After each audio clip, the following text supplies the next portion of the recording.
Voltamos ao segundo bloco do nosso programa Cheque Mate, continuando a conversar com Ciro Pedrosa, dos alunos de comunicação. E vamos continuar agora falando um pouco desse livro, Ciro. Como é que surgiu a ideia, né? A gente sabe que você atua na área de jornalismo, radialismo, publicidade, dentro desse processo importantíssimo que é a migração para o rádio FM. Esse foi um desafio, né? Esse foi um desafio lançado pela professora Anaí Prata, que é lá de Minas Gerais, uma baluarte da pesquisa do rádio, a professora Nélia Del Bianco, que é de Brasília, e ela reuniu o grupo de pesquisadores, do qual eu tenho o privilégio de fazer parte há um bocado de tempo, que é o grupo de mídias, rádio e mídia sonora da Intercom, para pensar esse momento, na época a gente até sugeriu isso, essa mudança, para a gente entender do ponto de vista acadêmico o que é que estava acontecendo nesse Brasil, que migrava do rádio AM para o rádio FM. Quer dizer, vivemos um processo em que o rádio AM está acabando, enquanto tecnologia, né? E está surgindo a ocupação de um espaço que já existe, no caso do Rio Grande do Norte, desde os anos 80, que é o rádio FM, que está sendo ocupado por novas emissoras, que elas estão saindo do AM, estão superpovoando a faixa do FM, e elas chegam para quê? Para disputar o mercado com o quê? Um mercado que já está ocupado. Para oferecer mais música, para oferecer mais entretenimento, para oferecer promoções, para oferecer conteúdo, para oferecer o quê? Salvação? Também, né? Também, né? Agora, essa história da salvação, eu estava falando há pouco sobre crise, a crise também atingiu o mercado da salvação. Aqui em Natal, pelo menos 2 emissoras que eram mantidas por igrejas pararam de operar. A 97 FM, que pertencia a clube e era arrendada à Rede Vida, e a 102,9, que é de São Gonçalo, que é da Rádio União, que era arrendada à Rede Fé, saíram do ar. Só tem no ar hoje a Evangélica, a Nordeste Evangélica, que estava na AM em vias de migrar para o FM, e também a Rádio da Igreja Universal, que continua funcionando. Nesse processo de migração, e a gente trata nisso nesse livro, há um grupo de pesquisadores aqui do Rio Grande do Norte, do qual eu fiz parte, junto com outros professores e outros colegas do programa de estudos da mídia, e que atuam nessa área, que o que chama atenção, entre outras situações, é que as 2 principais rádios da história do rádio no Rio Grande do Norte, a REM, no caso a Rádio Poti, hoje Rádio Clube, né, que sucedeu a Rádio Poti, ela não vai migrar para o FM. E uma outra rádio que teve uma história importantíssima, sobretudo a partir dos anos 70, outra campeã de audiência, que era a Rádio Cabugi, também está vivendo uma crise complicada e, pelo menos por enquanto, não se tem notícia de migração dessa emissora para o FM. Essas outras, né? Agora, a pergunta que vai ser feita é do nosso colega Elias Bernardo. O impacto da mudança, dessa migração, trouxe efeitos negativos e positivos, né, para o rádio. Dentro do cenário no Rio Grande do Norte, quais são os sinais de crise nos veículos, né, que existem com essa mudança? O que nós estamos vivendo, Elias, não é uma crise provocada pela mudança de tecnologia. No meu entendimento, o que nós temos é uma crise de gestão do negócio rádio, que vem sendo conduzido da mesma forma que dos anos 30 do ano. Falta liderança, os donos se aperfeiçoarem. Falta liderança, falta conhecimento do mercado, falta ousadia e falta também as pessoas saírem do ar-condicionado e pararem de reclamar da crise. Porque é todo mundo de carro importado, no ar-condicionado, reclamando da crise. Não existe crise. O que existe é risco e oportunidade. Eu tenho que entender que, dentro desse novo cenário, que novas emissoras chegaram para disputar o mercado de rádio com a migração do AM para o FM. Quando outros meios de comunicação e outras plataformas se apresentaram para abocanhar, para disputar a verba publicitária de um mercado que não se pode nem chamar um mercado do Rio Grande do Norte, de uma cigarreira, de uma bodega, de tão pequeno que é o nosso mercado, porque nós não temos indústrias. Então, o que é que acontece? Ou as emissoras de rádio, os donos das emissoras de rádio, entendem que precisam investir em programação de qualidade, precisam entender o que é que o ouvinte está querendo, precisam investir em marca, precisam investir em marketing, precisam garantir a presença da emissora na vida das pessoas. Se não fizerem isso, não vão chegar a lugar nenhum. Né? Se não tiver no popular, no estádio, não tiver. Aí é difícil. E se não compreender que esse ouvinte mudou, esse ouvinte não é mais aquele ouvinte que fica em casa esperando que o rádio traga as novidades para ele. Ele sabe muito mais do que quem está na rádio. Ele está muito mais interessado em participar. Ele está interessado em dar opinião. Ele está muito mais empoderado do que nunca esteve. Ciro, a gente vai ter agora Aécio Souza. Professor, foi falado aqui durante a entrevista sobre a linguagem do rádio que foi se modificando durante o perpassar do tempo. Ela teve que se adequar, se atualizar, inclusive nas suas produções. Isso favoreceu a vinda de novos atores para o mercado? Sim, de novas vozes, né? Porque no começo se dizia, você não tem voz para falar no rádio. Hoje Gago fala, Fanho fala no rádio, todo mundo fala no rádio. Né? Porque as pessoas começaram a perceber que não é a forma, não é só a forma. Não é só estética, não é só estética, estética, é também o conteúdo. Porque não adianta ter uma voz bonita e o sujeito só dizer besteira. Não saber falar nada. Né? O meu trabalho de conclusão de curso aqui na UFRN, em 1988, eu analisei exatamente isso, porque era um momento que estava se vivendo. A migração, o começo, né, do surgimento do rádio de FM, ninguém sabia ao certo o que era esse rádio de FM. Então eu ousei fazer uma proposta do que seria esse jornalismo para FM, que hoje para mim é tudo igual, porque todo mundo virou FM. Então eu sempre discuti o seguinte, que na hora que você fornece conteúdo para os profissionais, que os profissionais começam a entender o que é essa realidade, começam a deixar de falar besteira, e começam a dar informação, a informação evitava, porque essa era uma discussão que tinha na época, que os DJs conversavam muita besteira. Então eu defendia que a informação, a notícia, o conteúdo, já era uma forma de evitar que esse profissional que ali estava não limitar a sua fala, dizer, oi, tudo bem? Como é que vai? Você está bem? Sua mãe está bem? Né? Ele poderia contribuir para melhorar a vida do ouvinte, tocando música, mas também prestando informação. E aí talvez melhorasse até a imagem dele. Você tem alguma pesquisa em relação às rádios comunitárias como é que você observa esse crescimento?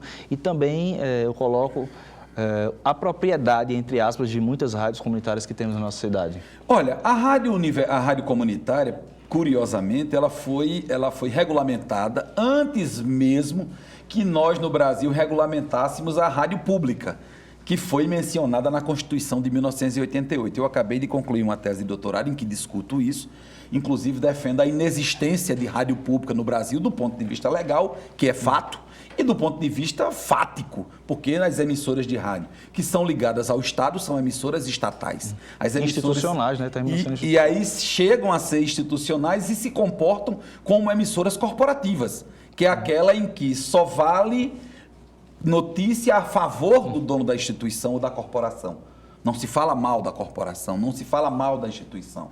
Mesmo que os fatos estejam aí dando na cara de todo mundo. Eu estudei a Rádio Senado, estudei a Rádio Marinha e estudei a nossa rádio universitária. A rádio comunitária, que é essa que vendeu-se como uma grande promessa de democratização, acabou também sendo uma grande frustração. Por quê? Porque a legislação que deveria protegê-la acabou algemando suas mãos. As emissoras de rádio hoje só podem ter um transmissor de baixíssima potência, que é menor do que uma caixa de som, é menor do que um paredão.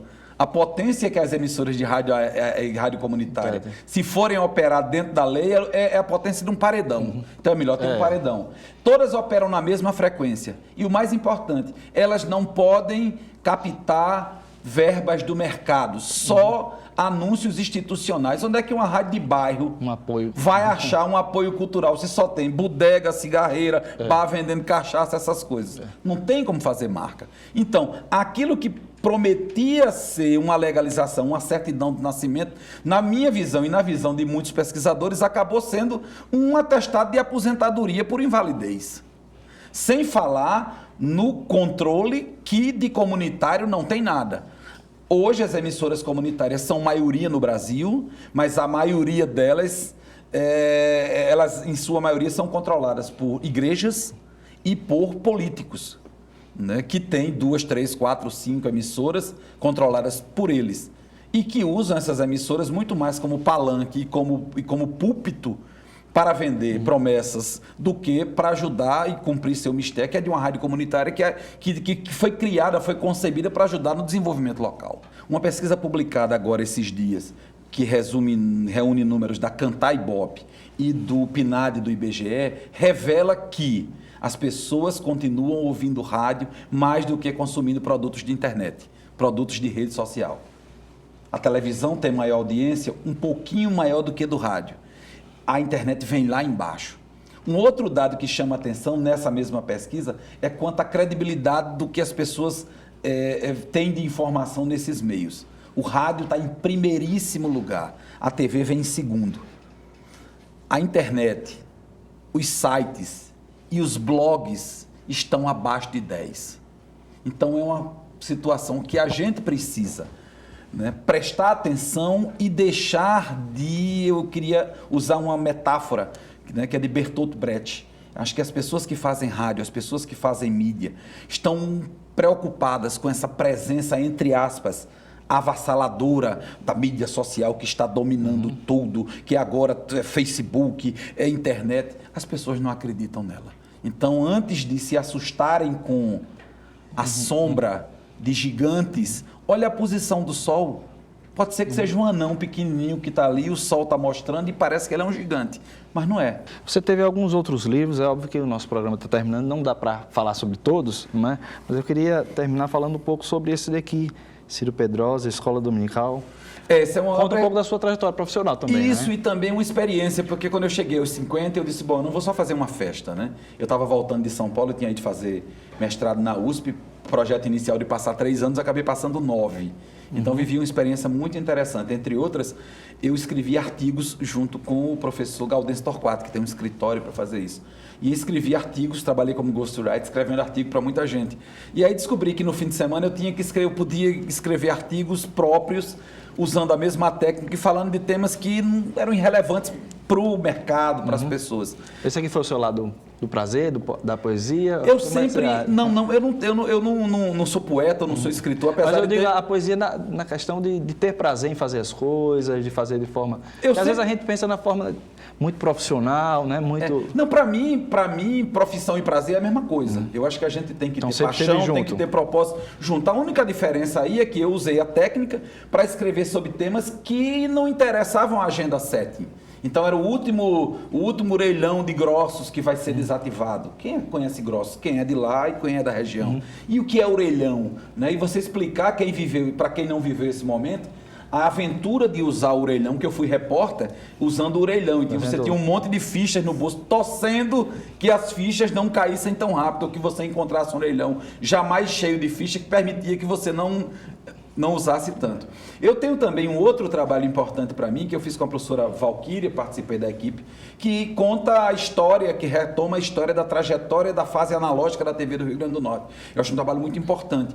E coube a mim o privilégio, talvez porque eu era o mais velho do grupo, né?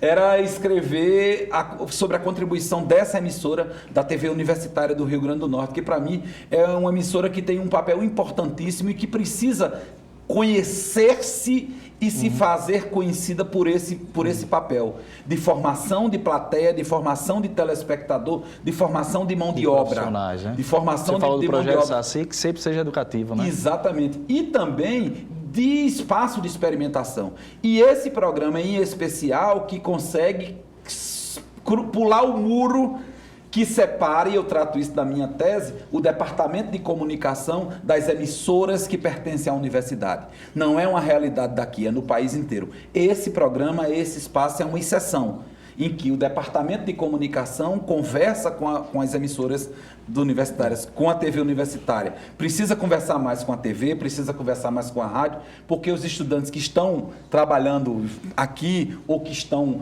aprendendo a fazer as coisas são os mesmos que estão lá nas empresas. Se eles conseguem fazer nas empresas, se eles conseguem fazer aqui, por que não dá espaço? Infelizmente, o nosso tempo acabou, mas agradecemos mais uma vez pela entrevista de hoje. Feliz de voltar aqui nessa condição. Obrigado a todo mundo. E a você de casa, muito obrigado pela sua audiência. A gente termina aqui mais uma edição do nosso programa Cheque Mate. Sempre lembrando que você pode acompanhar os nossos programas que já foram lá nas redes sociais da TVU e também nos acompanhar no Twitter, no Facebook, no YouTube e também no Instagram, tá bom? A gente se vê na próxima semana com mais uma edição do nosso programa. Até lá!